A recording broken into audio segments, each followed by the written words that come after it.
sufficient numbers for a quorum, and I'm going to take up first this afternoon House Bill 336, and this will be presented by Mr. Powell. You want to remain in your seat? Thank you, Mr. Chairman. This is House Bill 336. We're operating off of Committee Substitute LC 295530 ERS. And this bill applies to motor vehicle accidents, personal injuries arising out of those motor vehicle accidents. And it is intended to facilitate settlements to reduce the amount of litigation in this state by setting forth a framework of how parties can negotiate and reach a settlement, and the terms that need to be included in a settlement. And hopefully this will generate more settlements, and if it is successful in doing so and in reducing the number of bad faith claims that we have in litigation, that we can perhaps extend it to other areas of litigation as well, in addition to motor vehicle accidents. And with that, I would be happy to answer any questions. Thank you. Any questions from members of the committee? I think we have two others who would like to speak on the bill, Bill Clark and Bobby Potter. Why don't y'all come up and tell us a little bit about the workings of your group on this?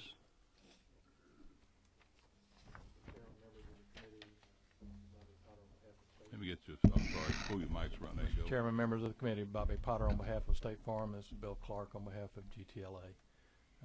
And from my perspective, we endorse this bill and Representative Powell's comments. This is, as I understand it, a compromise.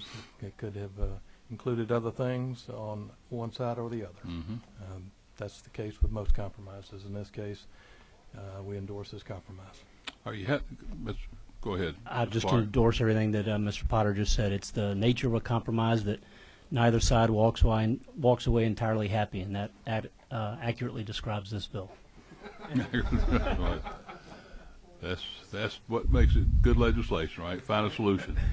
Let me ask you, I know y'all had a group working sort of quietly on this. Is that a group of individuals you're able to now identify, because we did not want to talk about it back when they were meeting and discussing? Or I'll answer on behalf of my organization. I've not asked them, and frankly, the group was convened by the speaker, and he asked lawyers, not being controlled by industry folks, trial lawyer folks, but lawyers that engage in this litigation on a day-to-day basis, to bring their practical experience to the table to address the issues. I'm not afraid to tell you who they are. I just, you know, it was the speaker's creation, and I would want to get the speaker's permission to make those names available. All right. Ditto. Okay. Mr. Chairman. Any questions of either of the parties? Nobody has any questions? We're moving right along then. Thank you. Thank you, Mr. Chairman. All right. Anyone else in the audience wish to speak on House Bill 336? It didn't sign up. Yeah. Come on up, Mr. Pettit. Please do. Have a seat. Thank you, Mr. Chairman. I'm Boyd Pettit with Georgia Link Public Affairs Group. We represent the U.S. Chamber Institute for Legal Reform. I've talked with the author, and from the Institute's position in reviewing this, the expansion into other areas rather than just limited to automobile accidents is an issue and of importance to us. Just wanted to make you aware that we understand the process that's taken place and understand what the committee is doing, and have real appreciation for the chairman's comments a minute ago about if this works in this area, then looking at expanding into other areas to be important to us. I think this is the first step. We don't have anything and I know you and I talked about this, and this will be, say, the beginning of what may be further review and concerns in the future when we look at other cases that may arise in. Thank you for letting me comment. Sure. Thank you. Anyone else? If not, we'll close off further public input, and the House Bill 336 is now on the breast of the committee. Do we have a motion? Do pass, Mr. Chairman. Motion is due pass, and it's been seconded. Is there any discussion on the motion? Not, the chair will call for the question. The main question is, do pass House Bill 336. All in favor signify by saying aye. Aye. Opposed, like sign. Thank you.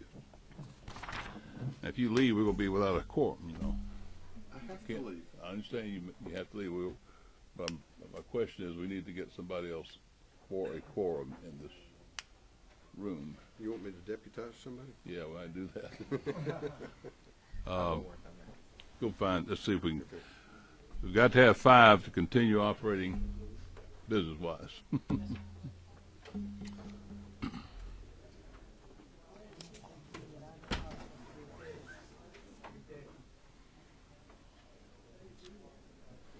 So we'll stand at ease. So we've got 5 members here.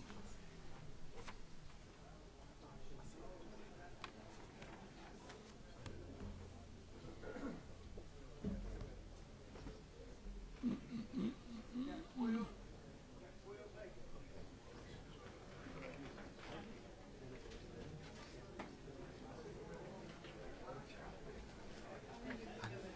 quick question Sure. on it. I know we're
I'm gonna let you preside. You want to do it from there, or you want to do it from here? Now, what we're going to do? Here is fine.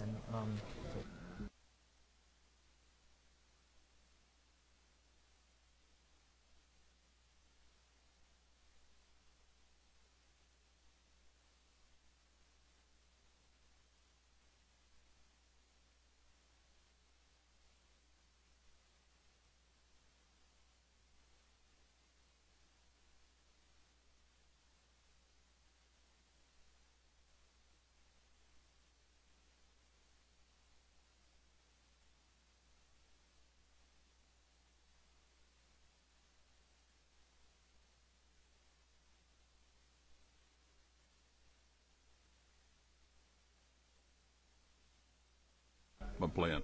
We're good. All right, we've got a quorum back present for the Judiciary meeting, and what we're going to have now is a hearing, public hearing on House Bill 1. I've got a lot of individuals who've signed up. The chair will exercise his prerogative. What we're going to do is have groups that may be here, and I see a lot of the district attorneys. There's a number of district attorneys, 3 I believe. There's a lot of individuals as sheriffs, and also people who are representing police departments. I'm going to categorize the groups as being where you got multi people who have signed up. We're going to have 2 people authorized to speak on the groups as opposed to everybody who signed up, just because times the number. We've had 2 subcommittee hearings. We have heard from individuals from, I know, the Sheriff's Association and the DAs. But what we'll do is start out, if you'd like, with the District Attorneys Association of Georgia first. And we have 3 members, Danny Porter, David Miller, and David McDade. Is there anyone else here as a district attorney? I would authorize. I see Mr. Porter. Come on around if you want to begin and speak first on the bill, and if you have someone else who wants to speak on behalf of the district attorneys, please bring them up with you. Mr. Chairman, I've been selected as I'll call it the victim for the purposes of this hearing. Victim Relief Fund. I want to say first of all that conceptually, the district attorneys of this state support House Bill 1 in some of its goals. And those goals that we do support are the unification of various laws into one combined body of law. The other is that we support is the idea of transparency in the use and reporting of seizure and forfeiture money.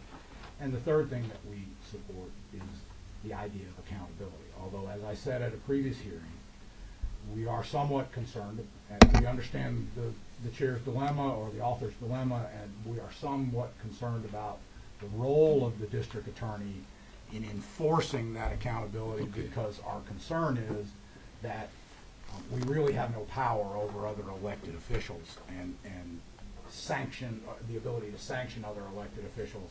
So there's some mechanics in there that we're concerned about, but not the concept. But I want to say, on behalf of the I pull that mic around. The parents in the other room not able to hear you. Yes, sir. Okay. I want to say, on behalf of the district attorneys of Georgia, that unequivocally and without a doubt, I want to make clear that we are against the passage of House Bill 1. And there are 3 things that I'd like to focus on as the basis of our opposition. And the first begins with what we perceive as misconceptions in the origin of the bill. And those 2 misconceptions, first of all, begin with almost a presumption of wrongdoing on the part of law enforcement that we rebut, that we do not believe is true.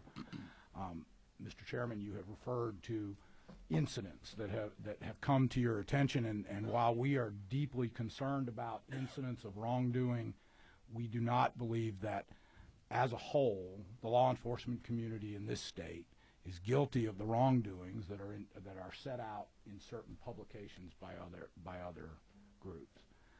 In general, we believe that forfeiture proceedings or forfeiture proceeds are used properly, that people are given due process, and that people are given the opportunity to have a hearing, and if they are an innocent owner, to have that property returned. The other misconception that I believe is widespread is that in Georgia there is somehow a misconception that a person's property can be taken away without judicial process, and that is simply not true. Under 161349, the state cannot forfeit or seize any property without receiving an order from a court based upon a hearing where the state proves by a preponderance of evidence that the proceeds or the property to be seized were either used to facilitate the commission of a crime or were proceeds from the commission of a crime. Focusing on the specifics of the bill, one of the main concerns that prosecutors in this state have is the changing of the burden of proof from a proof by a preponderance of the evidence to proof by clear and convincing evidence. And Mr. Chairman, you and I guess will have to agree to disagree, but I would state to the committee that 37 states use either a preponderance of the evidence standard or a lower standard. In some states, property can be seized actually on a probable cause standard, but 37 states use the preponderance of evidence or lower standard, and the federal government uses the preponderance of evidence. And we believe that's because forfeiture has been held by the United States Supreme Court and by the Supreme Court of this state not to be punitive in nature, but to be remedial. And so it falls in the category of civil damages. And so to make the statement that to raise the burden of proof will not change the state's ability to seize property seems to me to be logically incorrect. And I would just say to those of you who are attorneys that if all of a sudden you were asked to prove damages in a civil case by a preponderance of the by clear and convincing evidence rather than by a preponderance of the evidence, I would submit that you would be seeking damages less often. And that's one of the concerns that we have, is that by raising the standard of proof in these remedial actions, you will reduce the filing of state forfeitures. The second thing that the district attorneys are concerned about is the reduction of the threshold of the sufficiency of a claim. And what the proposed legislation says is that the sufficiency of a claim will be by delivering in writing to the district attorney's office certain information by the claimant. It does away with requirements in the current law. For instance, if you have a property or a security interest in property, current law requires that be a perfected security interest. In other words, a filed security interest. So the bill as written leads to the situation where I could loan someone $500 on a car. I could not take a note because he's my friend. And if that person then uses the car illegally, I could file a claim without having to have any proof of that claim. Now, that's a good thing for claimants, but it's a bad thing for lawyers because it's being represented by certain members of the defense bar that this will actually reduce discovery. Now, those of you who are lawyers know that probably the worst thing that can happen to you is to be embarrassed in a courtroom. I don't think there's many other things that I hate worse than that. And I can tell you if a claim that I am suspicious of does not on its face establish an interest, then I'm going to ask for discovery. And the bill provides that if either side asks for discovery, the court can give discovery. I'm going to ask, and I'm going to do depositions, and I'm going to do requests for admissions, and I'm going to do interrogatories. And instead of expediting the process, it will lengthen it. And so we submit that by reducing the threshold for a claimant's ability to make his claim as an innocent owner, you will actually slow the process rather than expedite it. In close, on behalf of the district attorneys, I think since our last hearing, Mr. Chairman, I've been thinking about this. And one of the things that the Institute for Justice and all of the advocates for forfeiture reform advocate is a change in federal forfeiture law. What I'm concerned about by HB 1, and again, I'd repeat, the state is just as concerned about these forfeiture abuses, if they exist, as anyone in this room. But what I'm concerned about, and and evidence shows that if we change state forfeiture law, we're going to force forfeitures into the federal realm, where there is no local accountability. There is no ability for the sheriff, who's answerable to the voters. There is no ability for the district attorney, who is answerable to the voters, to control that process. And we see that happening in those states where these increased standards of proof are being imposed upon law enforcement. And that's one of the main concerns that I have. And I'll be happy to answer any questions. But for those reasons and the reasons we've stated in previous hearings, the district attorneys are here to oppose the passage of House Bill 1. All right. Thank you. Mr. Porter, any questions of Mr. Porter? Let me ask a follow-up on this. Not a philosophical question, but a practical question. Once a property goes through forfeiture, whether it be tangible property or the intangible being cash, does it become public property? Yes, sir. It becomes the property of the state or of the local governing jurisdiction.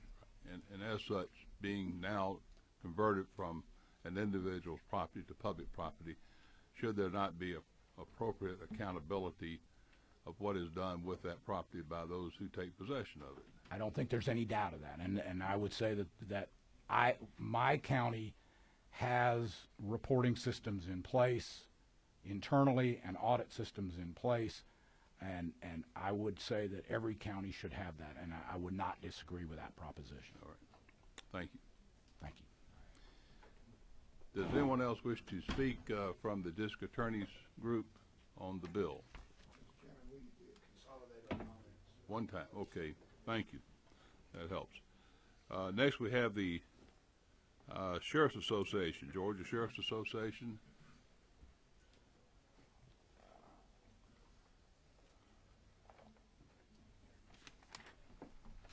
Thank you, Mr. Chairman, members of the committee. I'm Howard Sills. I'm the Sheriff of Putnam County and the President of the Georgia Sheriff's Association. This is Sheriff Wiley Griffin, and he and I are both going to speak. Wiley, Sheriff Griffin is from the far southwest corner of the state, and he may have a great different perspective on some of us. I'm going to try to be brief. One thing Chairman Willard said, and I agree with both times in the subcommittee and once on a YouTube video, about the first thing our Constitution says. It's actually paragraph 2. Protection to person and property is the paramount duty of government and shall be impartial. Outside in the hall and in the rooms with me today are half the sheriffs of the state of Georgia, and an unknown number of deputies, and at least a dozen or more police chiefs that I saw.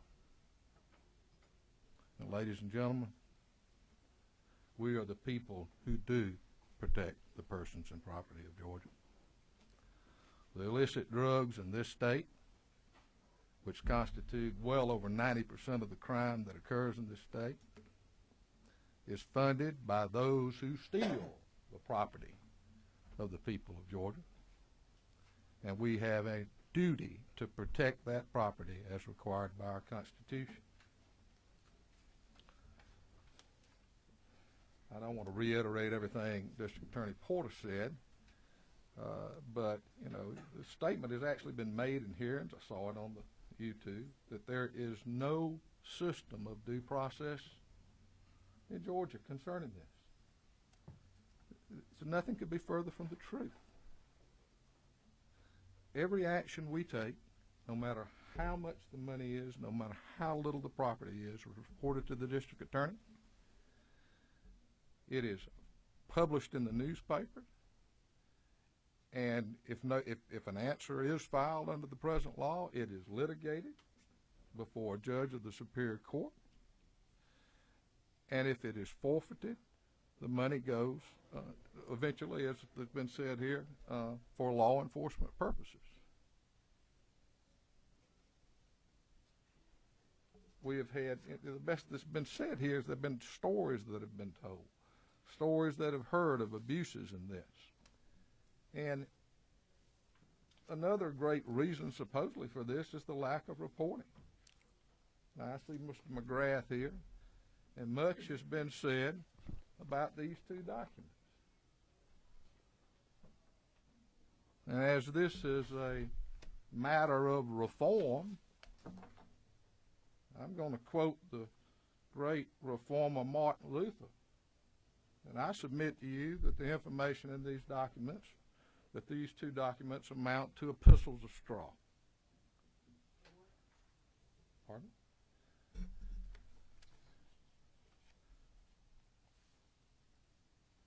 For example, page 4 here, excuse me, this is significant. Page 2 in Forfeiting Accountability, Georgia Law Enforcement's Hidden Forfeiture Funds. Some of the agencies have taken large amounts compared to the annual budget. 2003 data show the Cobb County Sheriff's Office took in $9.5 million in forfeiture proceeds, 76% of its $12 million budget. Well, Sheriff Warren, he's right out there in the hall. We couldn't have but two people speak. Excuse me, he's right here. And he will gladly tell all of you that his budget then was over $60 million. And so, that's a prominent thing in this document, and it's totally false. Throughout it, the next thing is the reporting issue. It has been repeatedly said, this document was written in March of 2011. The statute that required reporting to the Carl Vincent Institute wasn't even prepared, wasn't even enacted till the 2010 session. And it has been said repeatedly that we, the law enforcement agencies of this state, did not upload or provide this information to the Carl Vincent Institute. I've been the sheriff for 16 years. I have prepared that document every year, and I have submitted it to the county commission in my county. And I know most of my colleagues have. And when we have training at the Georgia Sheriff's Association, we are adamant that they must do this report and send it in with their budgets. But the law has never, ever required the law enforcement agencies to give this information or submit it to the Carl Vincent Institute. I have here with me today, for the members of the committee, just a second.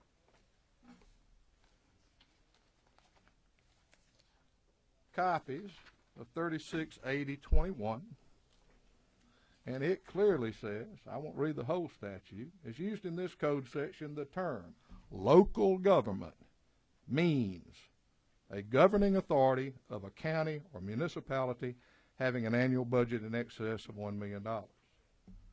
Each local government shall post the information required in this code section to the website for each fiscal year beginning on or after January 2011. As you flip over the back side, concurrent with the submission of the annual report by the local law enforcement agencies required in U4D 161349, a copy of such report shall be electronically transmitted in a PDF document. This law clearly says that that is the responsibility of the local governing authority. And if you go to the Carl Vincent Institute website today, and if you go down and scroll down to Putnam County, you will see there are no reports listed concerning the seizure and forfeiture. But every one of those reports are in the county commission's office. And if the fact that they didn't send them up there is hardly our responsibility.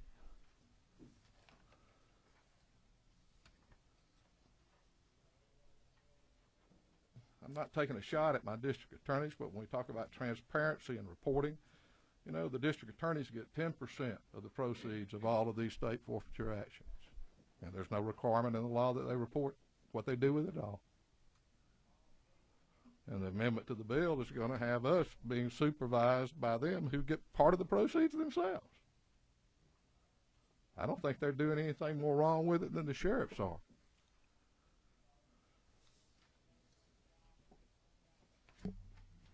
Ms. Hogue spoke at the subcommittee, and she said that what would be ideal would be if Georgia had a law like North Carolina does. And I did find one thing that the Institute of Justice wrote that I agree with. It's one of their documents. Forfeiture law in North Carolina. This is from their website. Civil forfeiture essentially does not exist under North Carolina law. Property can only be forfeited if the property owner is actually convicted of a crime. If he is convicted, the burden must show why the property cannot be forfeited. Moreover, law enforcement does not receive any of the proceeds. Perhaps it should come as no surprise then that North Carolina participates extensively in equitable sharing, receiving more than $96 million from the 2000 to 2008. That's exactly what District Attorney Porter said would happen. In a federal forfeiture proceeding, the most any local agency is ever going to get is 85%. So that's what happens when this happens. It all goes federal.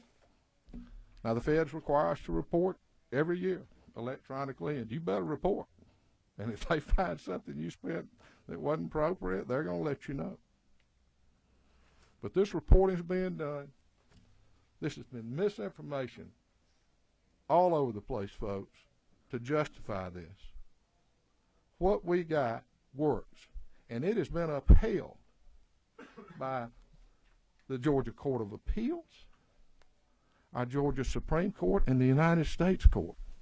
What we can do and what we can't do, and we do not take grandmother's call unless grandmama knew grandson or granddaughter was hauling dope or using that car. We don't take it.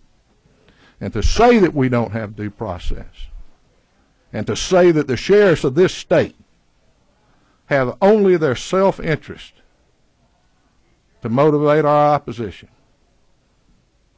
is as offensive a thing as I could ever think of. I drove up here today.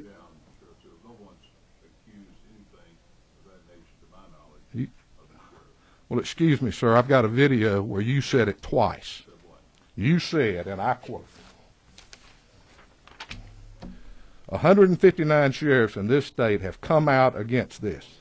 The only reason is their own self-interest. Well, they do profit from it in their offices, and that's one of the concerns we have with the lack of due process part of it, Sheriff. I have not profited personally a dime, sir. Well, my self-interest would be my self-benefit, and my duty is to protect the lives, persons, property, and the people of my county. Now, unfortunately, in rural Georgia is not like the affluent North Fulton County. And we 40% of my vehicles, folks, that my patrol cars and my detectives drive, the car I drive, and most of the equipment that my sheriff's office has came from this forfeiture money. And it didn't benefit me personally one bit. But it did benefit the taxpayers of my county, and it hurt the people it's supposed to hurt. And that's the people who profit from the drugs. They don't pay taxes. The stuff that's going in your children's veins are coming from these folks that we take this stuff from. Your budget for your Department of Corrections is swollen out. It's because of the people that we take this from. And this, I submit, is the best thing we have ever had to deter crime and to fight crime in the state of Georgia in my almost 40 years. And I thank you. Yes, sir. What is the, I'm looking at the provision here, Sheriff handed out. It says concurrent with the submission of the annual report. Concurrent with the submission of the annual report by local law enforcement agencies required by Division U4D3 of Section 161349. What is that section? That is. I've asked some counsel. Yes, so that's from 161349, and if you look at page 81 in your bill, you've made a change to reflect the change in the law as you proposed. Page 81. Yes, sir. What did that provision require as far as reporting? My question. Let me answer your question.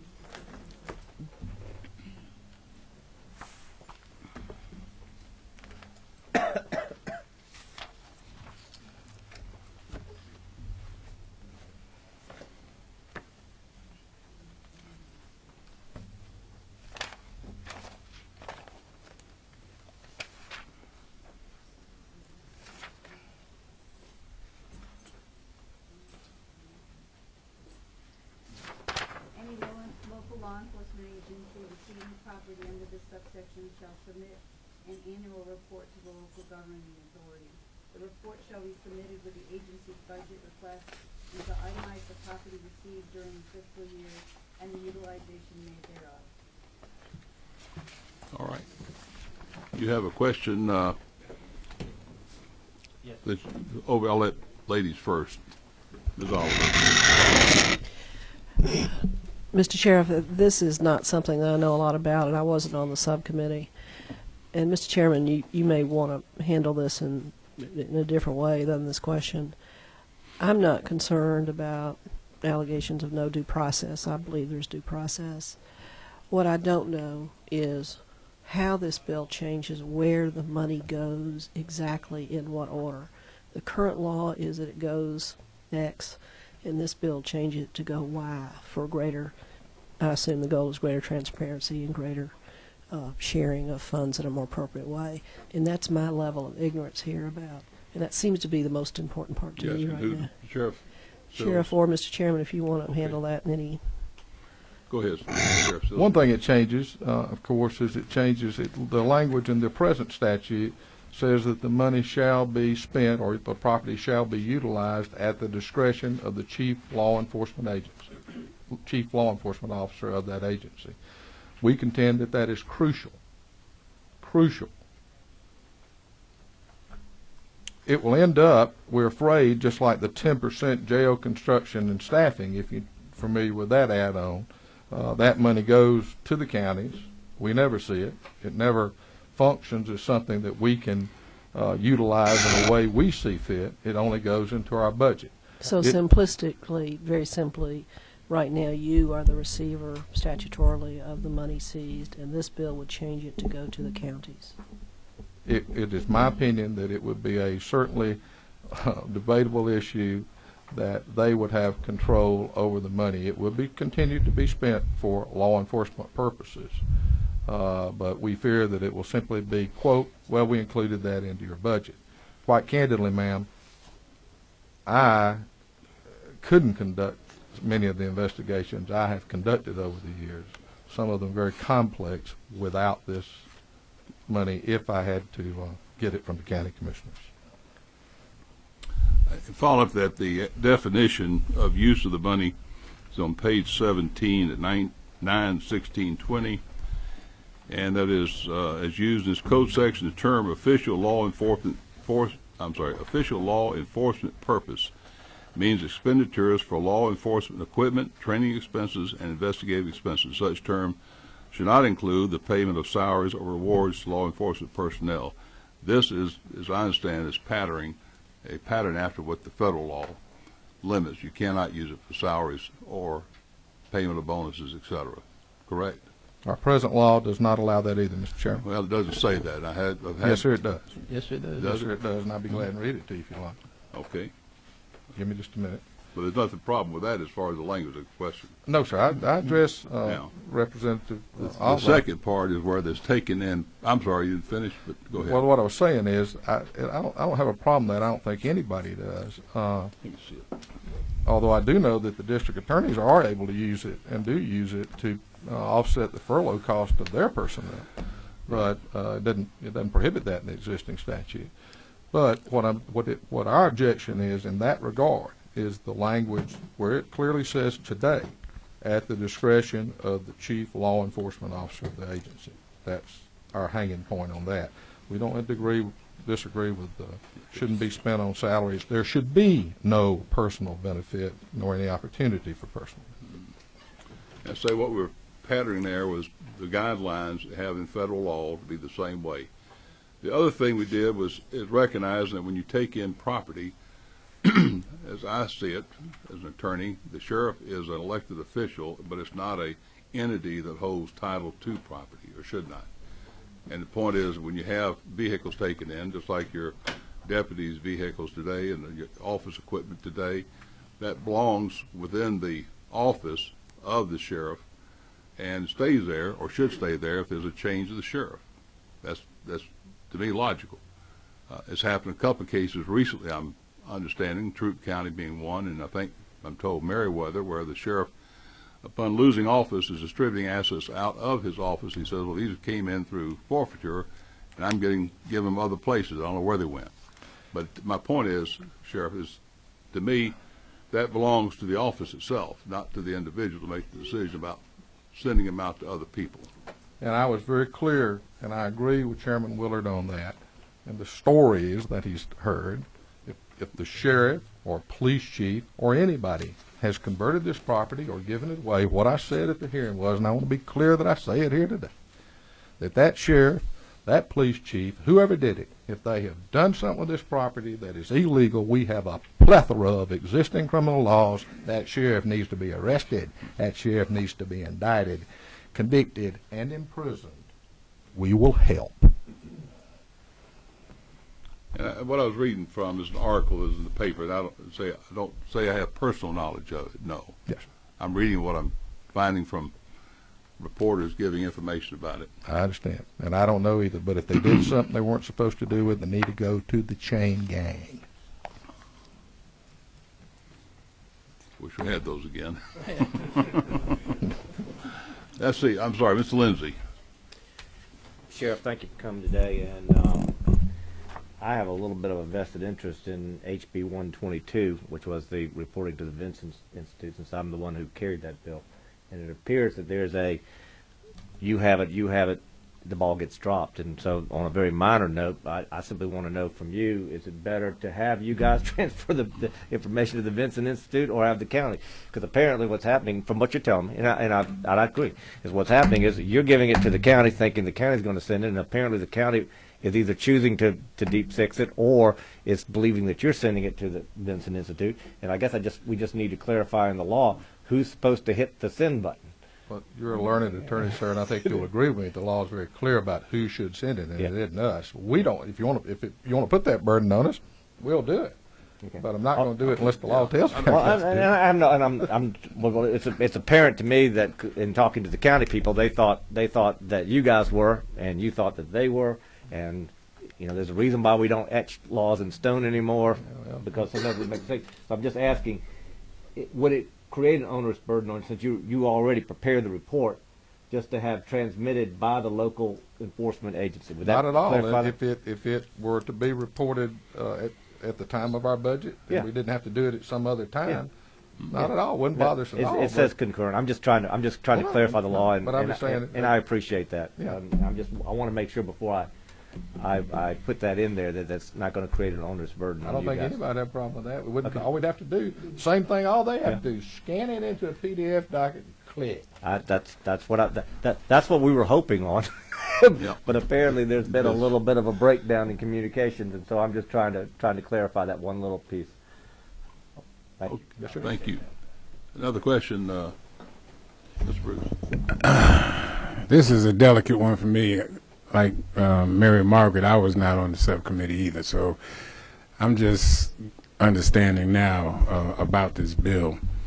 But it seems like the major objection. Well, let me ask this question: how involved were you guys? So Chairman Willard, please correct me, but you've been working on this a year, you said, or 2 years? Close to 2 years.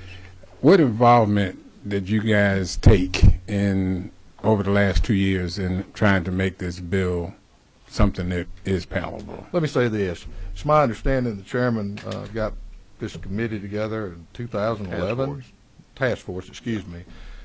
To my knowledge, not a soul from law enforcement, nobody, was ever contacted or asked for any input whatsoever. We're the people who actually do this.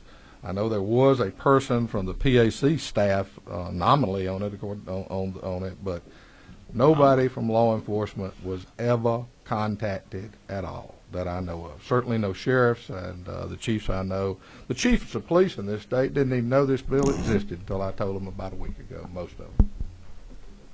Well, to follow up on that, we had a task force, as I've stated earlier, consisted of the Prosecuting Attorneys Council representative, the gentleman who teaches this information throughout the state to law enforcement, as well as the district attorneys, and we had a Attorney General representative who involved with this, especially with what we call the task force type of forfeitures, Administrative Office of Courts personnel, a Defense Attorneys Council member, and we put the bill out early for the very reason we are now, and that is to get input from those who are involved with it.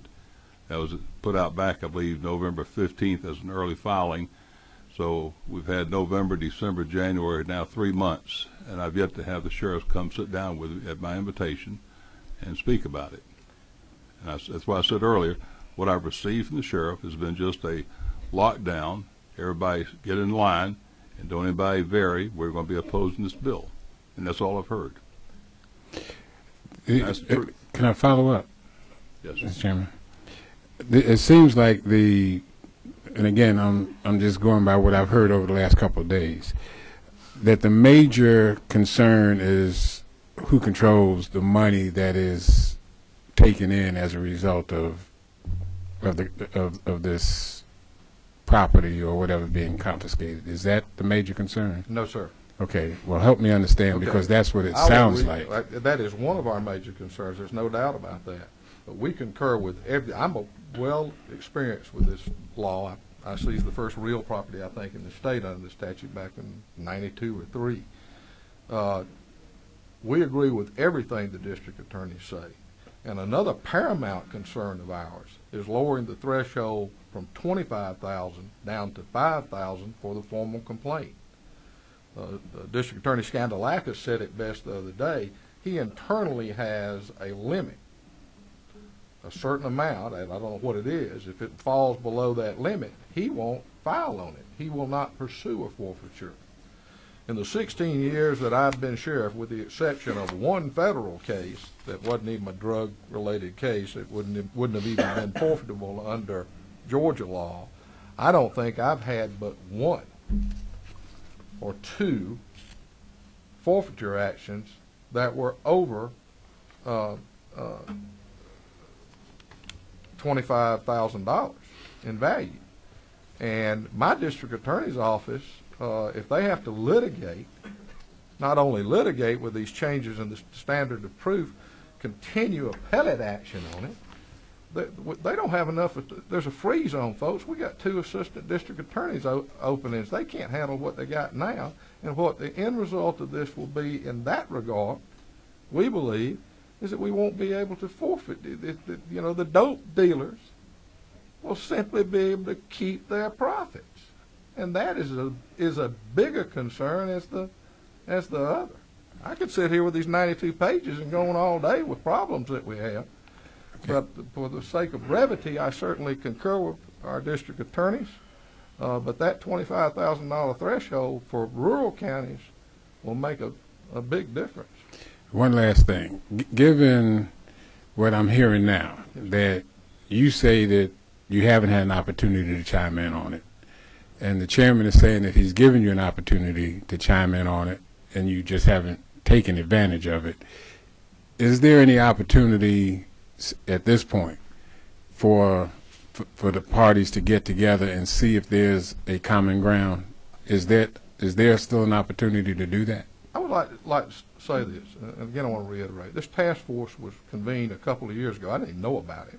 Not that I believe I need a right to know about anything, but it's incredible to me that something this profound, this draconian, establishes a task force to rewrite everything, and the people who do this are never even contacted. Now, I'll have to agree with Mr. Willard. I didn't know he pre-filed it in November. I'm sorry. I'm working burglaries and robberies. I got a lot that I'm doing, and we got staff to try to watch these things. But behind you, there's yes, Mr. Norris, what his job is knowing what's being filed, I'm sure. I got that. That's when he got it. I'm saying that right. I didn't know it came out in November. I don't know when I did know. But when I did see it and when I read it, and having, prior dealings with the chairman. It was just last year, a year before, he stood up in Wales and said the sheriffs couldn't be trusted with anything. I was totally opposed to the bill, and I remain totally opposed to the bill. Our law today has been upheld by our appellate courts and the Supreme Court. There's nothing wrong with the law we have. And the only thing that's being touted are federal cases that we have nothing to do with. If we want to change federal law, it needs to go to Congress, not to the Georgia General Assembly. The abuses that are pointed out are federal cases for the large part, the best I can see, and totally erroneous information. Okay, but back to my original question. Is there any opportunity, and I guess I'm asking that of all parties involved, to sit down and see if there's some common ground? It would, no, sir, I wouldn't say that, but it would take drastic changes in this bill before we would not oppose it in its entirety. Sheriff Griffin, you've been there quietly waiting. You want to say anything to the committee? Thank you so much. And Sheriff Sills introduced me a while ago as saying I was a far place away, but my name is Wiley Griffin. I'm Decatur County, Bainbridge, Georgia, and I'm 259 miles away. I appreciate this committee setting this time at 2 o'clock instead of 10 o'clock last time. Instead of getting up at 3 o'clock in the morning, I only had to get up at 6:30. But I do appreciate Mr. Chairman hearing me and also the committee. Yesterday, I had an unfortunate experience to gather all my employees up and tell them I had to lay off 8 people. There's 100 counties in this state that are under 35,000 population. There's over 100 counties that are labeled rural counties. And every county, I believe, is in the same shape we are in. The sheriff that rode up with me has done laid off 8 employees recently, and they told him to cut $300,000 more. Our counties, because of state unfunded mandates, federal unfunded mandates, our county taxpayers just can't stand any more. And we're cutting budgets. We have, just like the state government, y'all been cutting budgets. We've been cutting budgets. Nobody's had raises in 5 or 6 years. There's nothing more to cut but people. Most every one of these rural counties, when they talk about capital outlay, these asset seizure funds, that's where we get our money to buy the guns, ammunition, bulletproof vests. And you're right. Your bill addresses that, and the other bill that's in place now addresses you cannot use it for salaries or bonuses, and we don't do that. It's the only thing I don't want to repeat. I appreciate what Mr. Porter said and Sheriff Sills said, so I don't want to repeat what they've said. But one thing I think has been left out, and I believe this bill addresses that. When a state trooper pulls over an individual, this money will now start going to the state. So let me tell you why that's going to cause a problem. The state troopers, they do that. We work great with our state troopers. They do a good job. But in order to seize these assets, normally speaking, we start an investigation. It can go on for 6 months or for years. To put a good investigation together, to take these drug dealers, the real drug dealers that are destroying our society, out of place. It takes a long time. What you're going to have, this case that we work on for so long, and a trooper makes a traffic stop, and then they're going to get that money. It's going to cause some ill feelings. That traffic stop, once they take that traffic stop, we, the sheriffs, take that individual, we house him, we put him through the court system. But the way I read the bill, 100% of that money will go to the state. Is that wrong? I think that may be wrong. We have a provision that says there will be a report prepared by the district attorney as a recommendation to the court, dividing the funds among the various agencies involved. Okay. So there's not a right or wrong to anyone receiving all of it or none of it. Okay. There's supposed to be a report, and just you say where y'all done the work, housing, working toward the prosecution of the case, there will be involvement from sheriff's office and participation. Okay. I see it. Because I'm already experiencing, because these asset funds are so important to everybody in this economic bad time, I'm already having a problem with the federal authorities.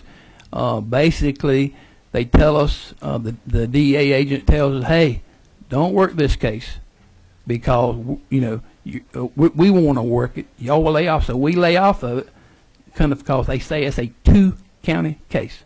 Well, when it comes down, yeah, the 2-county case was Decatur County, and over the line in Miller County, they sold some synthetic marijuana over the counter of the 7-Eleven.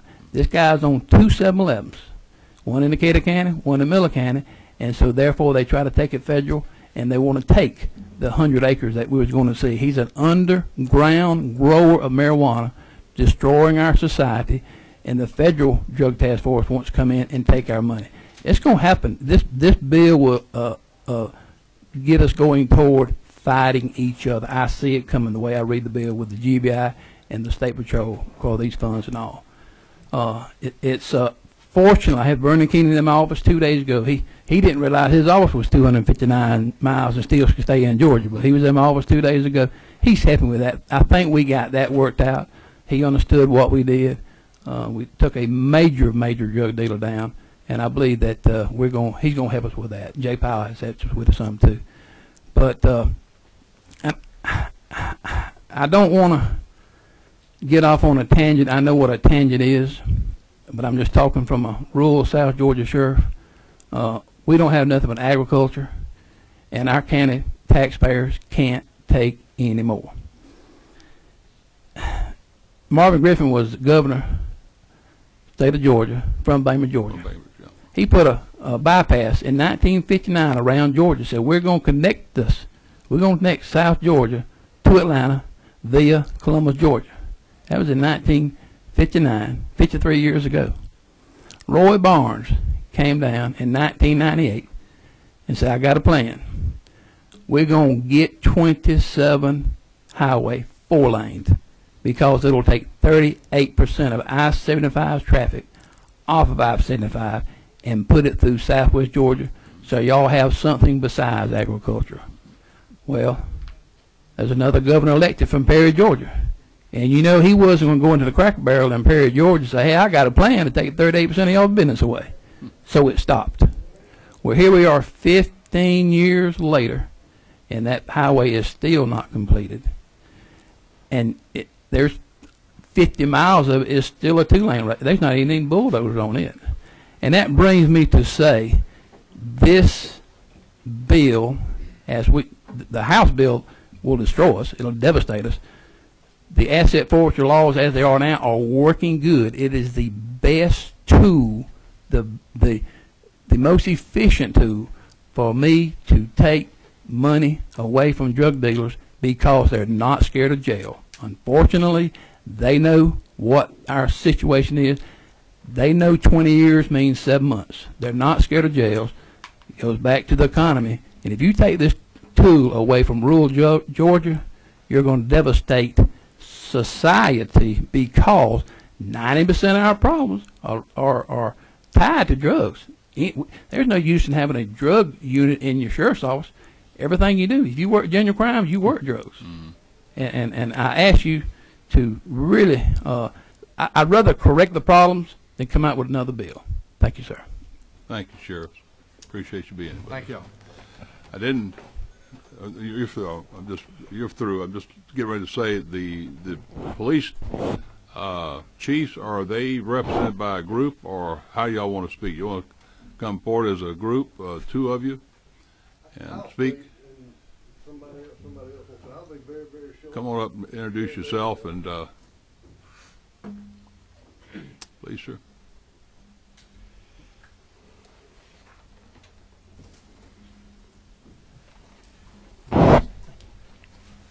Identify yourselves, please, for the audience. I'm Keith Glass. I'm Chief of Police of the city of Monroe, which we're about 45 minutes from here, so it wasn't a bad trip for me. I also sit on the Georgia Chiefs Board. My name's Truman Whitfield. I'm the Assistant Chief of Police in Dalton, Georgia. We're plus or minus about 80 miles yes, sir. Over here on the interstate. Glad to have you. Won't take me but a second, and there's no need in caveating what the district attorney said and what the sheriff said. And I know that our board has made our concerns to you, and And let me say it, I appreciate what all our legislators do, and you got a job kind of like ours. A lot of times, no matter how good you do it, you still didn't do it good enough, or somebody sees it that way. In talking to not sheriffs, but chiefs, well, let me do say it. Sometimes sheriffs and chiefs do talk, so that's a good thing, you know.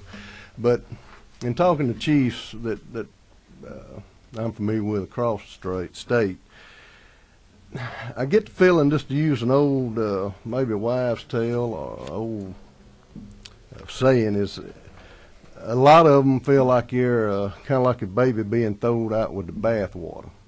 And if folks are not reporting and doing the things that they should be doing, we definitely need to hold them accountable. I don't think anybody has a problem with that. But we just ask that you really look at the concerns and see if we can find some common ground. Because the chiefs I've talked to and myself, you know, it's just me. Now, I'm not talking about my board, but as I look at it now, it'd just be hard for us to live with. But I do appreciate your work, and hopefully we can get to some common ground. And thank you for giving me a few seconds. Well, thank you too, Chief.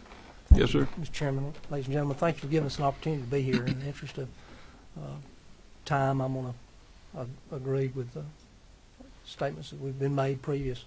I don't think anybody here, I know myself, and speaking for my agency, we have some concerns about anything that would happen in relation to this bill that would not allow us to be as effective as possible. The financial impact of asset forfeiture and the asset forfeiture process that's in place is very specific in how you deal with seizure of property. But when you're dealing with drug dealers and criminal organizations, I don't want to see anything done that will hamper our ability to be effective in that, and I don't think anybody here would disagree with that statement. There's some wording in the bill related to weapons that's of concern to me, because, you know, that as technology is advanced in especially narcotics, it seems like we're seeing more and more. We're seeing a lot of weapons involved in that. We're seeing, you know, with technology, it brings a challenge to law enforcement to deal with those investigations, because some of the technology that you have to apply, of course, costs money, and the asset forfeiture process, properly applied, gives us a tool to use to further our efforts to try to combat that. You're talking about seizure of weapons. That was the concern you're talking about, is the seizure of weapons through a forfeiture matter? It has to do with the, right, yes, sir. Well, I think we did some wording. I don't know if you're familiar with that or not, but we took some wording, the district attorney. We were trying to craft this, recognizing last year a bill went through, Senate Bill 350, which has some restrictions about what law enforcement or individuals can do as far as disposition or destruction of guns. Yes, sir. So we're kind of guided and limited by that part of it, but the district attorneys came forward with some provision, language-wise, it's in the bill now, that addresses that. What does it say? Page 38, line 1301, a weapon available for use in any manner to facilitate a violation of this article, subject to seizure, and then with respect to controlled substances. And that was added in the chairman's group of subcommittee. Yeah, so that, we wanted to be sure that was something that would not be limiting law enforcement or the DAs with that area. Okay. Good. Was there anything else? I just wanted to mention that part of it. Just to reiterate our concern that I think that there's the procedure that's in place now, effectively applied, is you know, a tool that we can use, and I don't want to see us hampered, or law enforcement hampered in a way that will cause us to lose ground. You know, all right. This money and the seizure money that we can put back into our agencies, yes, to support us. And just caveat me again, thank you for your work you do, but I think the concerns today have been voiced as good as it could be by the folks that spoke before us, and we just appreciate everybody that's out here doing what we do in government. So thank you for your time. Well, thank both of you, Chiefs. Glad you came down. We next have groups. I think we've got some individuals. I'm trying to read the name. W. Leo Payne. Is there Mr. Payne here? Come on up forward, Mr. Payne. Identify yourself.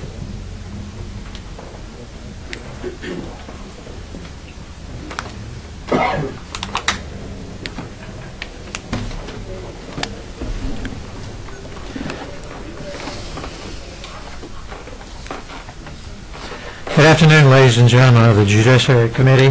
Thank you for the opportunity to testify before you today. My name is Leo Payne, and I come before you today as a private citizen of the state of Georgia. The purpose of my testimony is to provide you with a real-life situation of the impact of the forfeiture law in the state of Georgia and how it has allowed overzealous prosecutors and police overreaching authority that results in the victimization of law-abiding citizens. I've got some prepared remarks that I'll provide with you, Mr. Chairman.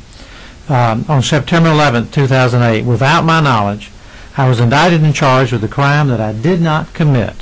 The charges were completely false, had no basis in fact, and were ultimately dismissed. However, because of those unproven charges, the District Attorney of Fulton County had the legal authority to choose all of my assets. It hurts.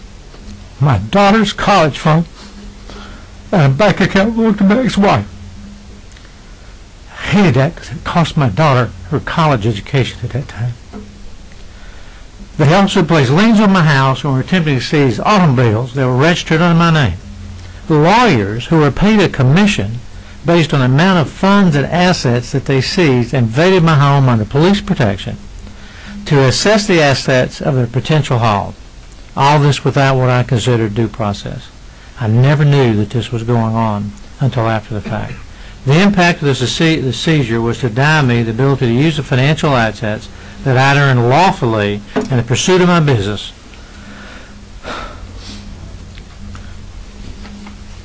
To rob my daughter of her college days. I was unaware of the seizure for days and continued making payments in the normal course of events.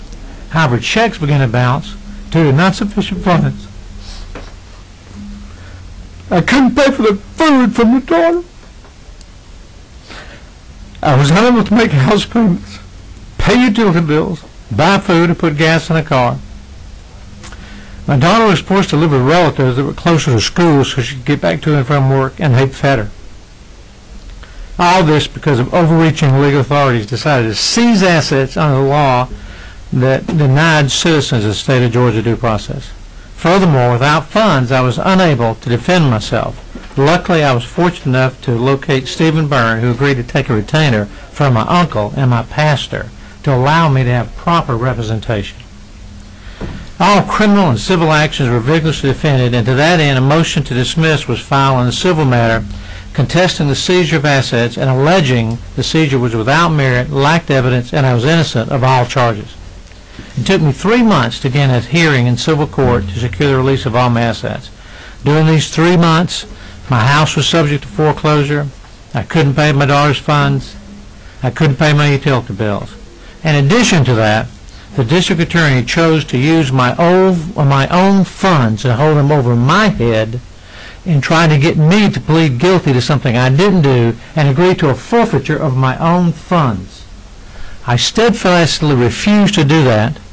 I refused to give in to something that was not correct and lacked evidence. The district attorney was using my own money to produce not justice, but a victory on his record. I steadfastly refused to accept any deals, even though Stephen presented them quite frequently. Give up $10,000, give up $20,000, agree to do this, agree to do that. No, I'm not going to do it. I did nothing wrong. Were it not for the generosity of neighbors and relatives, I'd have been homeless. It hurts me about my daughter. When I told her about the loss of the fund and the possibility of leaving college, she said, "Daddy, I'll be okay. But what about you? You've had 2 heart attacks. How are you doing?" She could care less about what happened to her. I told her, I said, "Caitlin, they can beat me, but they cannot defeat me." I will win in the end, no matter how hard the effort. And without the help of a proverbial rich uncle and a kind pastor, I would not be able to find competent counsel to defend myself. When I did get my day in court, the judge ordered the district attorney to produce evidence of any violation of the law. This was the same judge that signed the order to seize my properties. A hearing before this same judge. The district attorney was unable to produce any such evidence, and the civil case was dismissed. The judge ordered the district attorney to immediately restore all funds, release all liens. However, the district attorney's office dragged their feet and had to be pressed into releasing my funds, my own money, releasing the funds and the liens. In my opinion, this was a further abuse of power and stretching the overly punitive power of the current forfeiture law.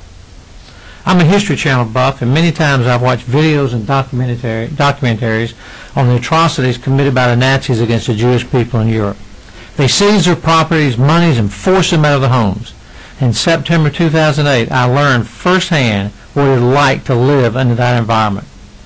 If the law continues to remain on the books and you deny people the basic rights which our forefathers fought and died for, rights which my family and friends fought and died for, then I think you're doing an injustice.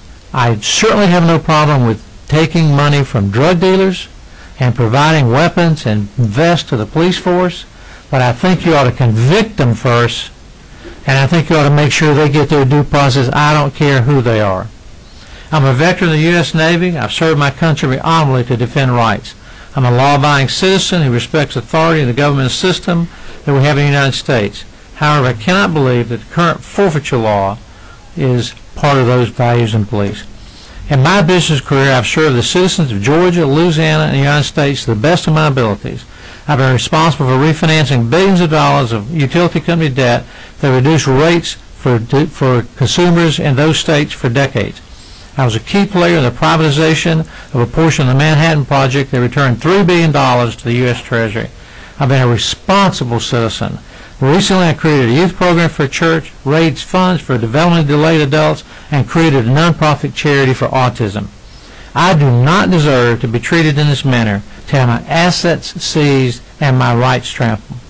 Today, I've been cleared of all charges and I'm trying to move on with my life, but I occasionally have nightmares of cars pulling up in my house and overzealous public officials seizing everything that I've worked for and served my country to defend. Members of this Judiciary Committee, I urge you to consider changes that will protect the rights of citizens and give them their due process and protection under our laws. Thank you. God bless Georgia and God bless America. All right. Thank you, sir. Mr. Payne, any questions of Mr. Payne? Appreciate you appearing today. I'm sorry for getting emotional, but all right. Yeah, that's my little daughter. Yes, we've got two lawyers. I think one of them, you mentioned names, Stephen Byrne. Yes, sir. And also a Mark Spix. Right.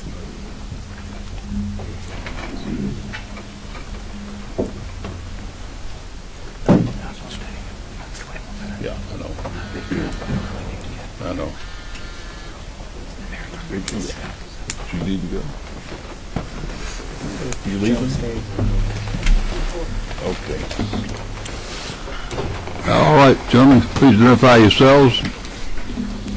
Thank you. I am Mark Spix. I'm a defense attorney. I'm a member of the Georgia Association of Criminal Defense Lawyers. I'm a member of their board, and I'm a life member of that organization. And my name is Stephen Byrne. I am also a solo practitioner practicing federal and state criminal defense. I'm a former executive board member and vice president of GACTL. All right. First of all, thank you for tackling what I think is an important issue. Unlike the people before me, I do think the law needs to be addressed, and I'm happy that this legislature is.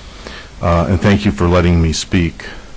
For those of you that don't know me, I'm a licensed attorney in Georgia. I have actively practiced trial practice for 36 years, and I've been the lead counsel in over 30 Georgia forfeiture cases.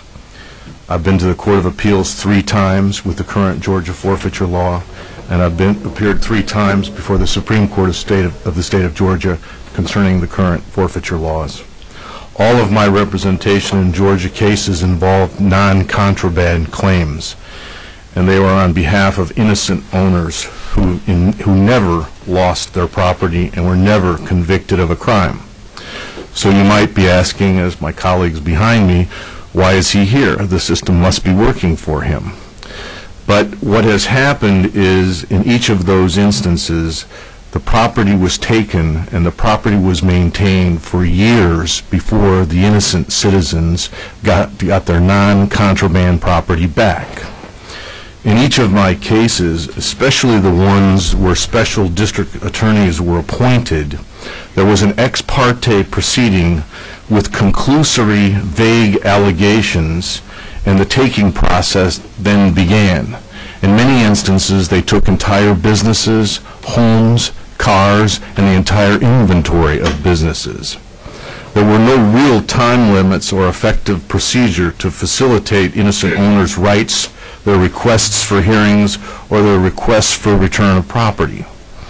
Property in all of those cases was held so long, in some instances it put the owner of the property out of business, in some instances it ruined or damaged the property, and in some instances it became simply too expensive to proceed to get the property back, so I would work for free. And in all instances, in the 30-plus cases that I have done, the property was never used as evidence, even though sometimes district attorneys will tell you they're holding the property to be used in evidence. In Colquitt County, just for one anecdote so I can be as brief as possible, property that was acquired through legitimate means was seized and held. The police officer in charge of the investigation admitted under cross-examination that the owners of the property knew nothing about the illegal use of the non-contraband property. He testified 2 years ago that the owners knew nothing. The district attorney relied on the standard of should have known and argued to the judge for continued holding of the property on the should have known standard. I went to the Court of Appeals on that case and won. I went to the Supreme Court of the state of Georgia and won because they did not grant cert. But the district attorney still holds that very property 3 years later. I support the bill that you have. You're hearing people say that the system's not broken, so don't fix it. Many of those people I respect, and I've appeared in their jurisdictions, but I respectfully submit the system is broken. Thank you. Yes, sir. Thank you again, Chairman. Thank you for the opportunity, and ladies and gentlemen of the committee. I am Stephen Byrne, and I did have the privilege of representing Leo Payne, who spoke just a few minutes ago, and I can tell you that personally it was very difficult to get the justice that Mr. Payne deserved. In many respects, we felt like we were being prosecuted. He was being prosecuted regarding his life savings that he had never been convicted of and did not have an opportunity to contest. It was only through some creative stylings and from the judge who took a closer look at the facts that we were able to at least get Mr. Payne's possessions returned to him. I come before you because I do believe that the law should be changed, that it will provide a more of an even playing ground for both parties. A couple suggestions that I would make, and this is a change that I would suggest we keep from the old law under 16-13-49 M4. When a claim is signed by an owner or interest holder, they used to be able to provide an address at which they will accept mail. The new law requires that the claimant provide an address at which the claimant resides.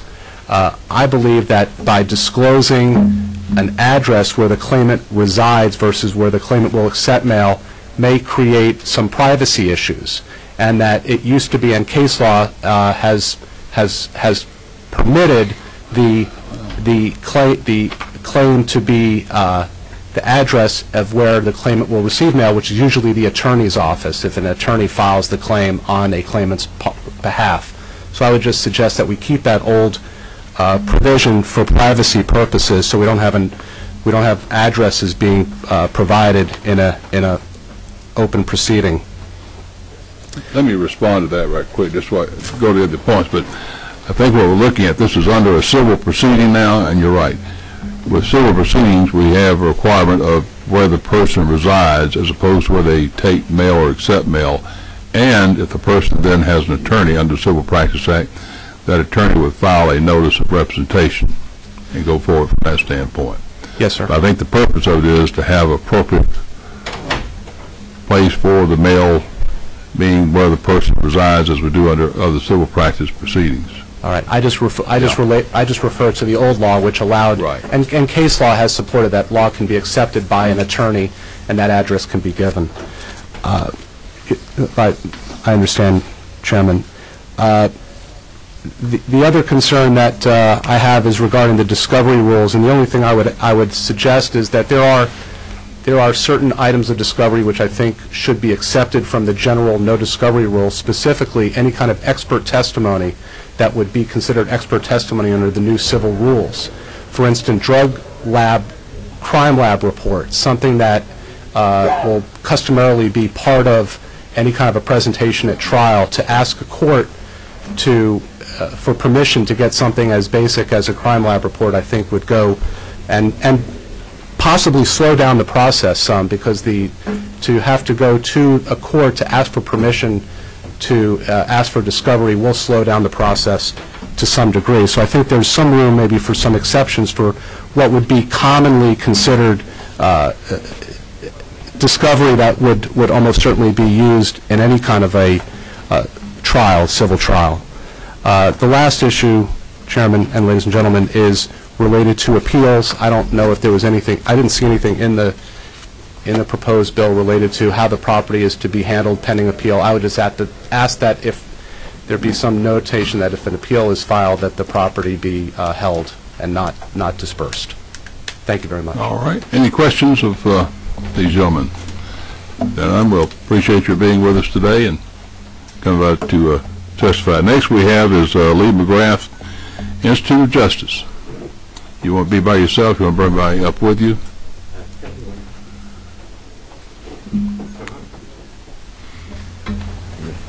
I think I'll do it myself, Mr. Chairman. All right. Thank you very much. Mr. Chairman, members of the committee, honorable members of law enforcement, my name is Lee McGrath. I'm the legislative counsel for the Institute for Justice. Thank you very much for the opportunity to testify today in favor of HB 1. It is a good, small, incremental bill that you should, and the rest of the legislature should enact. Nothing in this bill takes away civil forfeiture, and let me explain our perspective on why this is a good bill. Mr. Chairman, members of the committee, civil forfeiture represents one of the biggest threats to property rights today in Georgia and across the country. From a property rights perspective, it is no different from eminent domain abuse, the type of abuse you tackled a few years ago after the Kelo case, in which my colleagues represented the families in New London, Connecticut. Government agencies should not take people's property unless they have a very, very, very, very good reason. In the eminent domain case, it should be for a public use. And in civil forfeiture, it should be when the government meets a very high standard of proof. Certainly, clear and convincing evidence is a step in the right direction, but that standard ultimately should be a conviction in criminal court. In that way, you ensure property rights while making sure that those who have committed a crime do not benefit from the fruit of the poisonous tree, and that has long been the case in common law. In addition to property rights, civil forfeiture represents a significant threat to due process protections. Because it is a legal fiction, Mr. Chairman, the entire enterprise of civil forfeiture is a legal fiction that a citizen's vehicle, cash, or home is somehow guilty of a crime, and that crime is enforced in civil court, this should strike every member of this committee as an absurdity. This fiction, however, is important because for those advocates of civil forfeiture, because it presents a means to circumvent the due process protections that are guaranteed by Georgia state constitution and the federal constitution in the criminal context. Worse than these general concerns about rights, Mr. Chairman, are two important facts. I am currently testifying in other states, and what I say today about forfeiture law is no different in kind than what I testify in other states, including my home state of Minnesota. But the two important facts are that Georgia has one of the 5 worst forfeiture regimes in the nation, and the worst in the South. And secondly, the Georgia forfeiture laws include incentives that have a tendency to convert the efforts of the honorable men and women who serve in police agencies and prosecutor's office from the neutral pursuit of justice to policing for profit. Let me give you one example of that. You've heard a couple already today, but we know that the Federal Department of Justice was involved in Camden County, where between 2004 and 2008, there were over $700,000 in questionable expenses done by the sheriff and the office there as part of the $20 million of seized assets that were taken, including for personal use the purchase of a $90,000 Dodge Viper and a $79,000 boat. Similarly, we know that the ACLU has represented Shirky Simons, who was stopped along the roadside. No drugs were found, but still $3,700 were taken from him. And we know that a native of Ghana was stopped along Interstate 95, where his life savings of $43,000 were taken. He wasn't so lucky to be represented by a public interest law firm. He spent $12,000 of his own money to get back the balance. You'll hear later today from another defense attorney, Joe Segee from Brunswick, and Alda Gentile, who was also stopped in Camden County.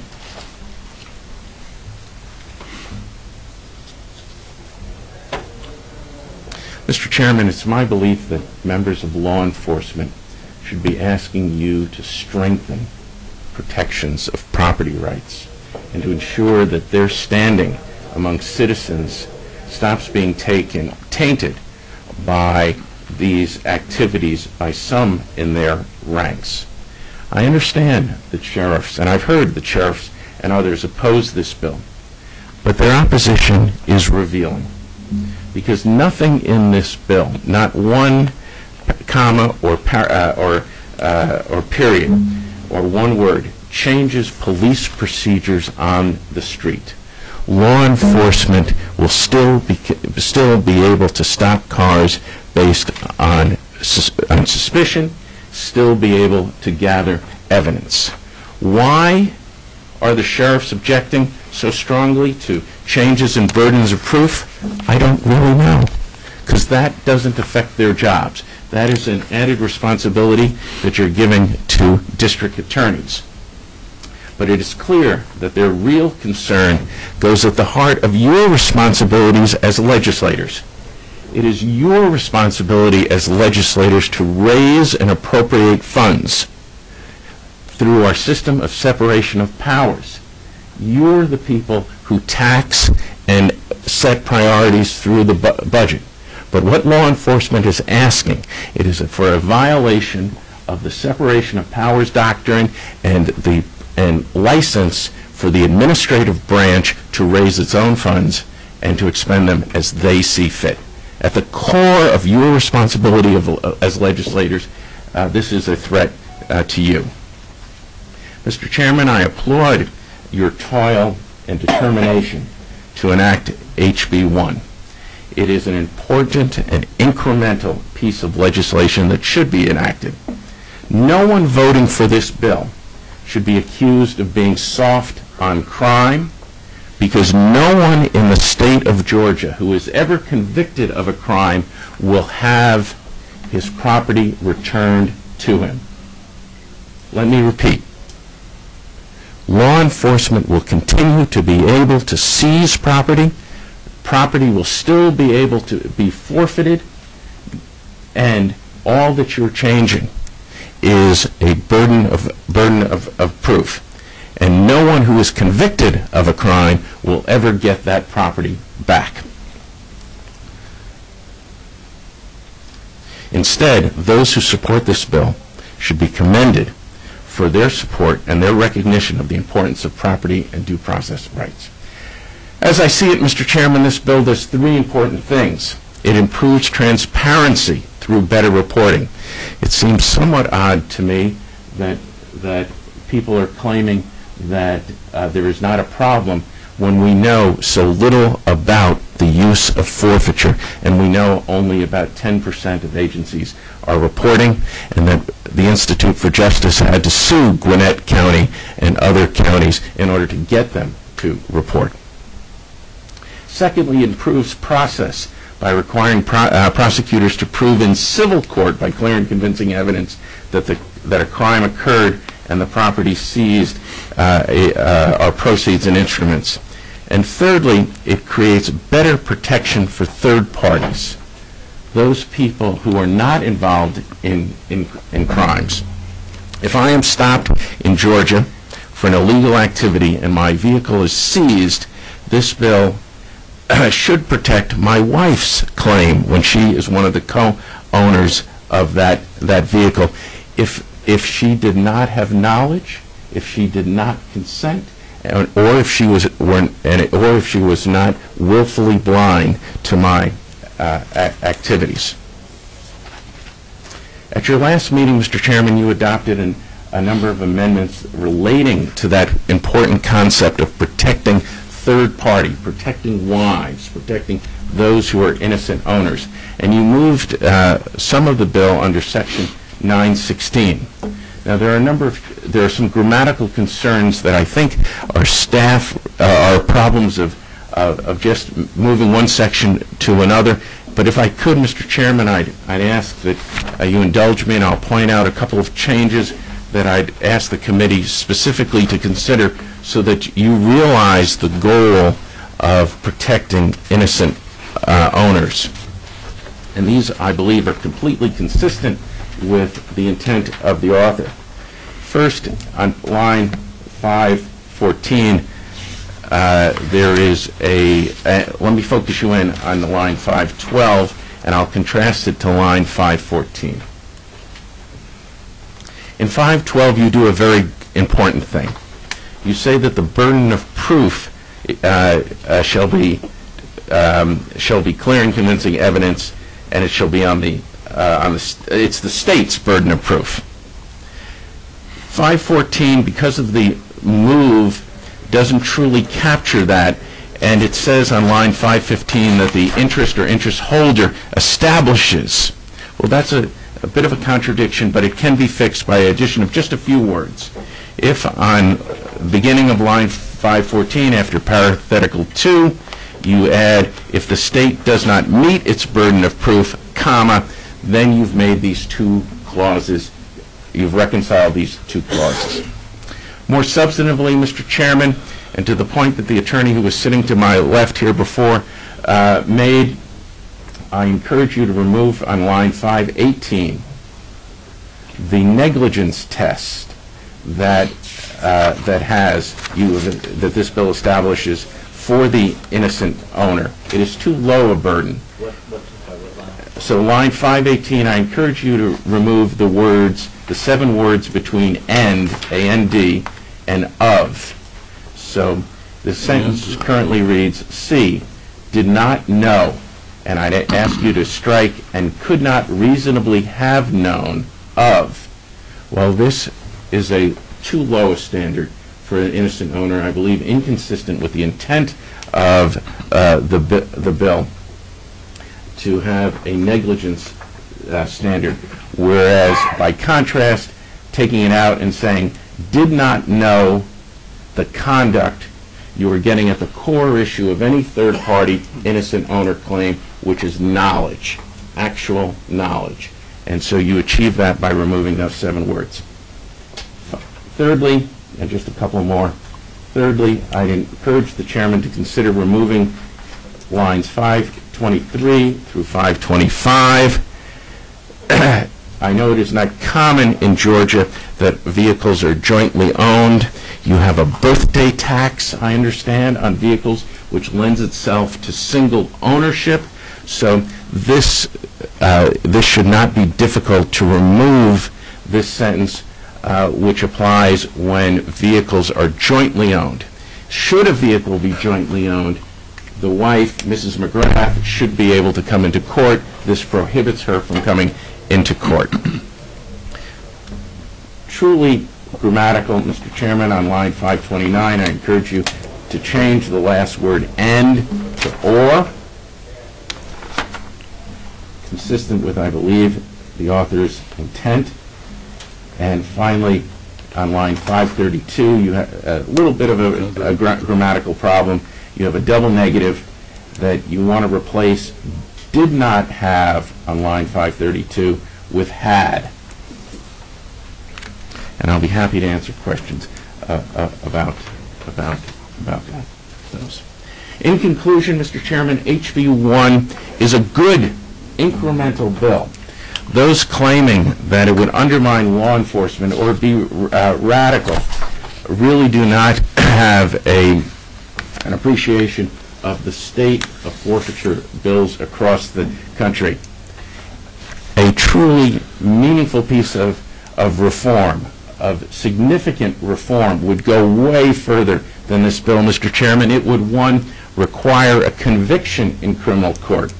2, it would prohibit prosecutors from continuing to litigate in civil forfeiture cases after a person is found not guilty in criminal court. This bill, Mr. Chairman, allows these prosecutors to continue to litigate in civil court even after someone has been found innocent or acquitted of charges. That power still exists in this bill. I would say a real change would take away that power from prosecutors. Thirdly, Mr. Chairman, your next level of reform should recognize in civil court the protections against illegal stops and seizures guaranteed by the Fourth Amendment. Today, this bill does not address the problem of an illegal entry. Law enforcement today could enter your home and without a warrant, that any information, any property would not be admissible in criminal court, but it can be continued to be litigated in civil court, and there are no constitutional protections of privacy against illegal searches and seizures in civil court, and this bill does not address that problem. Fourth, this bill would get at the heart of the corruption that exists in civil forfeiture across the country, that law enforcement is making decisions about what crimes to pursue based on the potential for profit. A simple example of that, Mr. Chairman, is what a police chief in Rochester, Minnesota testified before the Minnesota legislature. He said, when one of my cops sees a drug trade, and the cops go in one, and the cash goes in one direction, and the drugs go in another direction, who should my police officers follow? With forfeiture laws, and with the fact that Georgia allows for 100% of the proceeds to go to law enforcement, you are allowing law enforcement to set priorities to go after the cash and not after the public safety concern of the drugs. And finally, Mr. Chairman, what ultimately Georgia should do, it should end civil forfeiture altogether, and it should replace it with criminal forfeiture. When someone is found guilty in criminal court, they lose all claims to property in one procedure in criminal court with a jury where the standard of proof is beyond a reasonable doubt. Mr. Chairman, this is a good bill. Those claiming that it is too radical do not have a full appreciation of the hard work and efforts that you have made and the mere incremental steps that this bill does. I encourage the committee to enact this bill, continue to work on protecting people's property rights and their due process rights, and I stand happy to answer any questions about what my law firm is doing here in Georgia as well as across the country. Mr. Lindsay, I believe, has a question of you. The question is actually perhaps to both the witness and to you, Mr. Chairman. Just if I may, turning back to, I guess, beginning at line 512 of the bill. Can I assume from reading this that section paragraph 2 is essentially an affirmative defense? It is, and I'll tell you the history behind it. It is a part of the current law, and I say it goes to what we felt was the imbalance you have in the current law with regards to the proof and the level of proof evidence to be obtained, and it really placed the burden on the property owners to go through this scenario of these items to prove that they should be getting back their property. Yeah. And that's one of the things we felt was the due process issue that was really an unfair placement of that obligation on the property owners. Now, with that said, yeah, I'm a little confused. Okay. I know. With that said, we moved it from where it was in the bill earlier. Yes, sir. Under the current law, placed it here. I'm of a mind, Mr. Lindsay, the whole area should be brought out. It does need to have a specified defense, because if there has not been met the burden of clear and convincing evidence by the state, there's nothing that needs to be proven by the property owner, correct? Well, yeah, yes, sir, but I guess my question is this, and to either the witness or to you, Mr. Chairman, the burden, whatever level of burden we feel is appropriate, of proof will be on the state to show that the property is subject to forfeiture. Correct. And I guess that means that it's within the proximity of the criminal offense, or was used in the criminal offense, yada yada. Correct.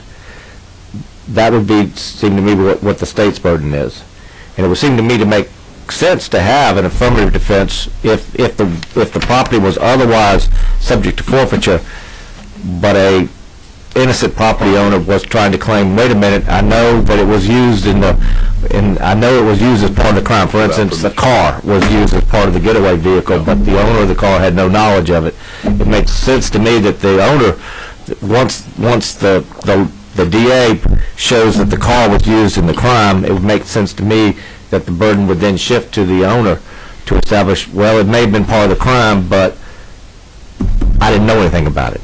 Yes, sir. And so I would think that it would make sense to keep that as a affirmative defense. Could I? Correct. Yeah. Representative Lindsay, Mr. Chairman, may I respond? These really are two different lawsuits. There's the initial lawsuit in which, for example, I am charged with a crime and I'm in criminal court, and my vehicle is in civil court. And so you have, beyond a reasonable doubt, you have clear and convincing. Here, the burden should be on the government in both cases. But I submit that Mrs. McGrath has a separate claim, and that she can come into court and she can claim and litigate the issue of her knowledge. That's a very different issue from, did I do it? Were these the proceeds or an instrumentality of the crime? Her claim is one of knowledge, and I submit that she should not have to carry the burden, that the burden should be on the prosecutor to prove that she had the requisite knowledge, consented Well, on that point, perhaps you and I need to respectfully disagree, because I think if the car, for instance, using my analogy, the car is used in the crime, I think that the state has made out their prima facie case of forfeiture, and I think it would then turn to the owner of the car to then have the burden of saying, wait a minute, it may have been in the crime, but I didn't have anything to do with it. You and I may just have to respectfully disagree on that. And I asked the same question to the DAs in on another way, and I'm still sort of debating back in my mind whether or not it should even be clear and convincing evidence versus preponderance of the evidence. And I asked the DAs the same question. Why should it be, and so I'm going to ask it to you, why should it be clear and convincing as opposed to preponderance of the evidence? Given the fact that we're in a civil case and basically we're not seeking to punish, but we're simply seeking to recoup ill-gotten gains. Why should it not be preponderance? Well, I think, let me beg to differ with your presumption, your predicate. Yeah. I'm just giving you what the DA said. I know, so, and let me beg to differ with the DA's predicate. One, this is punishment. Yeah. It is clearly punishment to incarcerate someone and to take away the instrumentality of the crime. Secondly, this is truly a fiction. The idea that somehow this car is guilty and therefore will import all these concepts of civil law into this fiction that the car created a crime, was a part of the crime, and therefore we should have low civil standards, is to buy into the entire idea of this fiction that cars, independent of human beings, create cars. It is clearly a complete fiction. The entire concept is a complete fiction to facilitate what rightfully should be done in criminal court. Okay. Thank you. We're going to be running short of time. I know some members of the committee need to be leaving shortly. I think I've got one other person or so, maybe from out of town here, that I heard about. Who was that? Well, Joe Segui and Alda Gentile are here. Okay, let's hear from them if we might. Absolutely. Thank you, Mr. Chairman. We'll probably have to suspend the hearing after that because we don't really have a quorum right now, but I'm going to let you go ahead and come forward if you would. Is it Segui? Segui, excuse me. Joe Segui and Alda Gentile? Okay. Thank you. Introduce yourself, if you would, to the committee. My name is Alda Gentile, and I'd like to thank the committee for hearing me out today. I'm in support of the HB bill. Yeah. And my name is Joe Segui. I'm a civil and constitutional rights lawyer. I'm down around Brunswick and Waynesville, which is in Brantley County. All right. Thank you. Go ahead. Chairman Willard and members of the Judiciary Committee, thank you for allowing us the time to come today and to talk about the issue of seizure and forfeiture law in Georgia. As I said, my name is Joe Segui. I've been a member of the Georgia Bar since 2002. While my practice is not geographically limited, I'm currently working cases in the Atlantic, Brunswick, and Waycross judicial circuits. In my practice, I frequently handle seizure and forfeiture cases on behalf of innocent owners.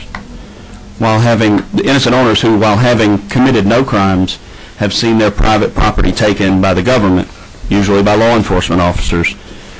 And after about a fourth of the constitutional issues I see involve the statutory scheme of seizure and forfeiture. I support HB 1 not because it resolves all the issues that innocent owners face, because it doesn't. We concur with the issues that Mr. McGrath pointed out of what we see as the future, where the committee and the legislature should take up seizure and forfeiture law. We support HB 1 because it's a critical first step towards improving what's wrong in the area of seizure and forfeiture.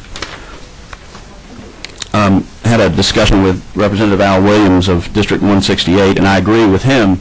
His estimation is that HB 1 is perhaps the most important piece of legislation of this or any session in terms of the innocent owner, as it deals with a real problem faced by real people who have done nothing wrong.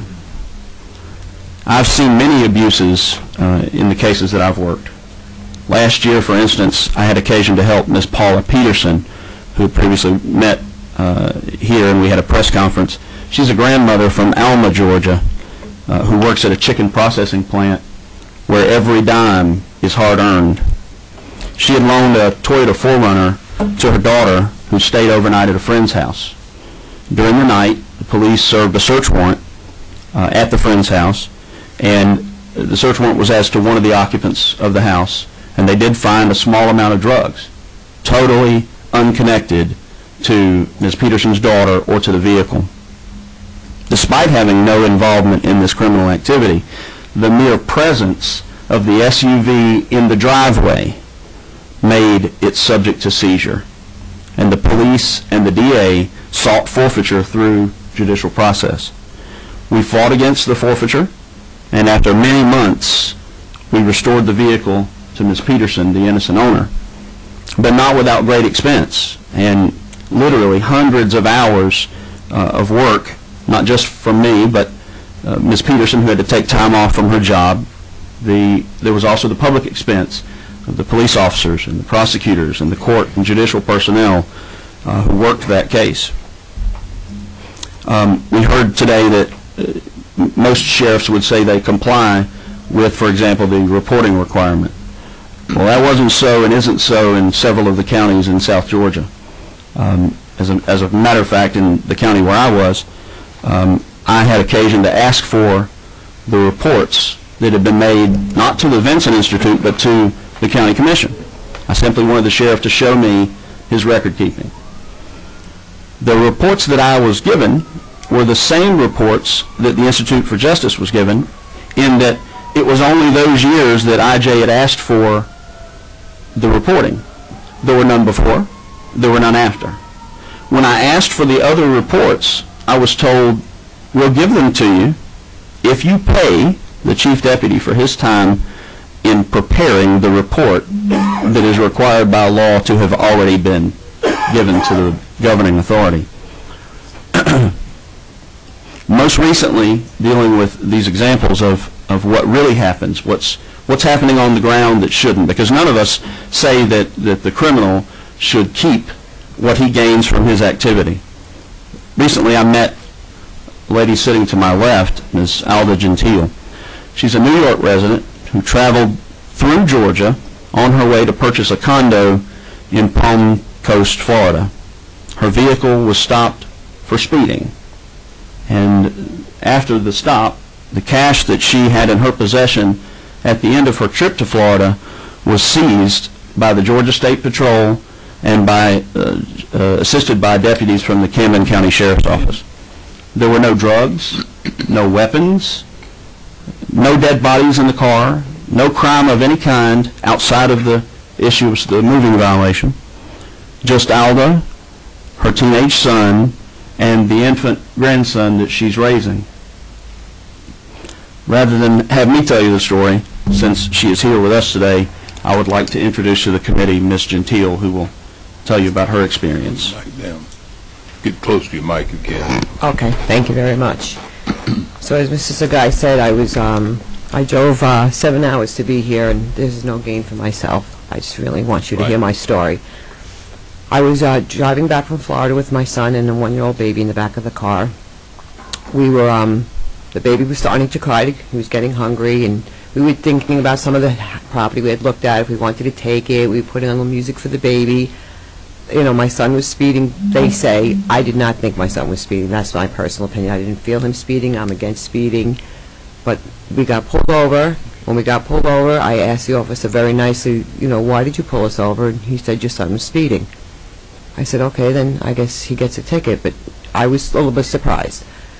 So immediately he started to talk to my son. He said, my son very innocent, no tickets, no traffic violations, had never had a bad experience with police in his life. Please get out of the car. He told me I was allowed to look forward and not turn around and keep my windows shut. I was also very surprised. I never have gotten treated like this by the police. So the baby was crying, and when I turned around to tend to the baby, again he yelled at me to keep my face forward from the back of the vehicle. I was not allowed to turn around, which I started to get afraid. I thought this was very unusual. So about 15, 20 minutes of this, I turn around again because now I'm getting, this isn't normal. And my son's lips were white as paper. That's how afraid he was. And I could not get out of that car to see what he was doing to my child, why he was scaring my child. And finally I did get out of the car again. I said, please tell me, what did we do wrong? Get in the car. He wouldn't look at me. He had shark eyes. About a half hour later, another gentleman came over to my window, knelt down next to the car, told me I can roll down my window, and asked me what I was running. Excuse me, I said. What are you all running? Heroin, crystal meth, cocaine. He named all kinds of drugs. I looked at him and I said, I'm getting very insulted right now. I've never even done a drug in my life. I don't run drugs. I'm with my son. I'm with my grandson. What are you doing here? I said, I happen to have a folder on my lap which, with all the real estate that we looked at, actually the hotel where we stayed. It was very clear what we were doing there. And I showed it to him. I was very polite. This is, you know, where we were and why we're here. Why is this going on? Why are you accusing me of being a drug dealer? He goes, do you have cash in the car? And don't lie to the police. Do you have cash in the car? I said, actually, I do have cash in my trunk, in my suitcase. Money that I saved for a long time to go buy something, which I did work very hard that summer, saved every dime to do what I was doing. And 10 minutes later, he went and talked to the other gentleman. They came back, and I heard them yelling, get their cell phones, get their cell phones. And now fear was really setting in. They took our cell phones away. They ordered me out of the car with a 1-year-old baby who is screaming still, put us on the side of the road in the wood, in like the high grass, hot day in September. My son was not allowed to come near me. Both of us were shaking like leaves. When a sheriff came, he was telling me I had to stay behind a Jeep. I wasn't allowed in like where the cars, and I know that's because they didn't want me on that tape. I know that's why they were hiding me back there, because I was weeping and the baby was crying. So another couple hours went by, and my arms are literally shaking. I cannot hold this baby anymore. This baby's screaming. He defecated himself into his shoes. There was mosquitoes. I mean, I'm just trying to let you know how I was treated. We want to get you the point. What did they do? What happened as far as... They detained us for 7 more hours, abused us verbally for 7 hours, called me a drug dealer repeatedly, told me they were taking my money. When I started to cry, they told me that maybe if you say please, we won't take your money. They still took my money. Told me they didn't care about my tears here. You don't mean anything to us. And the end of that, this started at 4:15. It was close to midnight. I had asked them, and I had to beg for my $20 for my own money back because they had put in their hands in all the baby's formula, ruined all his food, only searched my trunk. They never searched the inside of my car. If they thought we were drug dealers, why didn't they search my car? Why did they only... There was a car seat. There was many seats with pockets. They searched none of that. Did they seize any money? All my money. Well, how much you talking about? $12,000. Okay. They seized my money, and I was begging for $20 of my own money back. At the end of the night, they would not even give it to me. They were making fun of me. Now, I don't see where that's lawful. Did you ever get your money back? Yes, I did. And how did that occur? Through Mrs. Sagai and through some efforts. I called the governor. There's many things that I did. I did not go home. I stayed in South Carolina for days. It was a big inconvenience for me, and it was very traumatizing for me and my son. How long did it take you to get your money recovered? How long? A month? It was less than a month. It was a little less than a month. Did they find anything as far as contraband, no materials, no pipes, nothing? No, just baby formula and baby food, pretty much. Well, thank you, ma'am. Thank you. Thank you. Anything further? No, Mr. Chairman. Well, I appreciate you coming today. As a lot of you did, there's a long way to travel. Oh, it is, and I hope you think... Are you living in Florida now, or what? I moved to Florida. Okay. If I could say one more thing, yes, which I think you might be interested in, was when I got back to New York, and this became very public amongst where I lived in the Hamptons, I started to notice that all over Facebook, Twitter, the Internet, people are afraid to come to the state. And I think that's horrible. People don't want to come to the state because they're afraid. I've heard so many stories like this from people that this has happened. And when I tried to get a truck driver to drive my possessions to Florida, they wouldn't pass North Carolina. We're not going through Georgia. You have no idea the things that happened to us there. So That's very bad for this state, that people are afraid to come here. Because it's a beautiful state. And I think you should keep that into consideration. We think it is. Thank you. Thank you for coming in today. You're welcome. I'm going to have to suspend any further input, and in fact, as I know, Mr. McCutcheon and Ms. Galloway, you're still wanting to talk, and my problem is we just don't have a quorum. I wanted to get this lady and this gentleman because I knew they were from out of town, and we will suspend as far as the hearing at this time. The bill will be taken up probably at some point further next week. And with that said, we will adjourn the hearing at this point. Thank you.